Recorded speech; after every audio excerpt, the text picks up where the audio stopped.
Hey everyone, welcome back to another Friday Night Craft Beer Review. I'm Brian. I'm Kelly. And tonight we are going to review a beer that is fairly new. The brewery is fairly new to Columbus. Now they've been up in Cleveland for a little while, but that brewery is Platform Brewing Company. And I did a little bit of research on them. They've got a really neat thing going on up in Cleveland. If you've ever heard of New Albion Brewing Company, they're like one of the very first craft beers in the United States. Sam Adams did a replica of their beer not too long ago. It was just a smash beer, pale 2-row, Cascade, and that was what it was. But it was like a real trend-setting beer for its time because it was back whenever there were no craft beers. So they have a neat brewing space up in Cleveland, and they Platform Brewing uses like 90% of it. New Albion uses like 10% of it. And then they also have some space for brewers that are starting out and don't have the money or the room to brew their own beer. So I think it's called the Gypsy Brewing Company up there, and it's pretty cool. I mean, they do stuff with home brewers too. I mean, I was reading on their website; they've got a guy in there now that is brewing and went through some competitions, had some good results, and so I think it's really neat that they're doing that and giving back to the craft beer community. So the beer that we're reviewing from them tonight is the Brow Barista, and it's an interesting, just the title of it.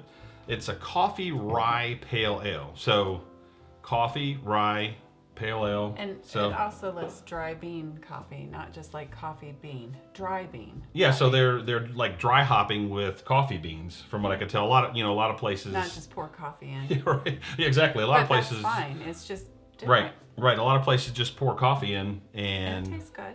Yeah. And, that's what you find a lot of times with coffee stouts or coffee porters, but it would appear that they have done what's, like normally you do dry hopping, they're doing dry beaning. So, interesting. Yeah, so I'll be interested to see because, you got the rye, it's a pretty strong flavor. You got the coffee, pretty strong flavor. Plus, then it's in a pale ale, which is not really normal. We did a Clear Sky Daybreak, and it had some coffee in it. It was a cream ale. And that was a really interesting beer, so I'd be interested to see what this one's all about. So let's see what we got. And it looks like a pale ale. It has maybe just a little bit of a brown tinge to it, but not something you would normally associate with, say, a coffee beer.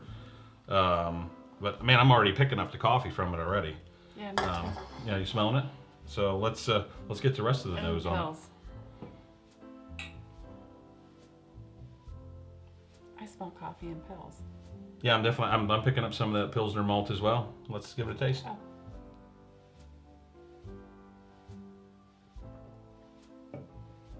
Yummy. Wow. That's I taste the pills and the coffee right away. Yeah, I mean it tastes very balanced to me. I mean, it has nice. The hops in it. It's pretty cool. They put all the ingredients on there. It's got Pilsner, Pale Malt, Rye Malt, Carrot Pills, and Caramel 35 in it. Hops they use are Saw's Columbus, and then San Diego yeast, which is it's pretty much a neutral yeast. It doesn't really take over any flavors at all. It kind of lets the malts and the hops do their thing. And then of course the dry bean coffee. We talked about that already, but it is 6% alcohol by volume and 50 IBUs. But I will say it has a very good balance to it. You can taste the coffee.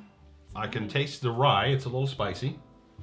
And I also pick up the hops too. So I mean, the Saw's hops are pretty mild. Columbus has a pretty good flavor.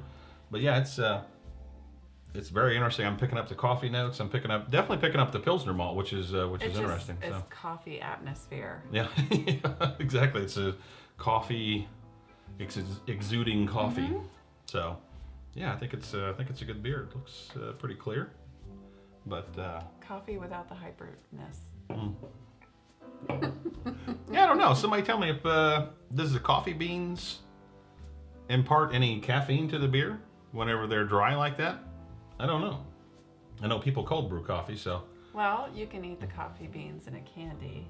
Yeah, and sometimes you probably would get some caffeine from that though. Yeah. So, but yeah. So let us know. I'm not 100% sure on that. What about maybe chocolate covered caffeine? I mean chocolate. Coffee beans.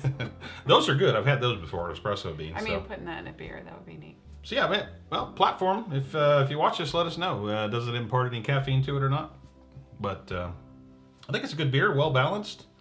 Something different for sure it's not your average rye No. pale ale. So I've never tasted anything like that. yeah, you know, they have a location in Cleveland and they have one in Columbus. So if you get a chance, either places, get by there and try some of it. I know that they sell it in 6-packs as well. They serve it in their tap room. So until next time, this is Brian And Kelly.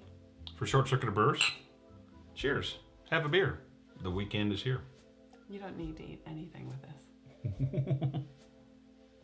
No food pairing necessary. We'll see you.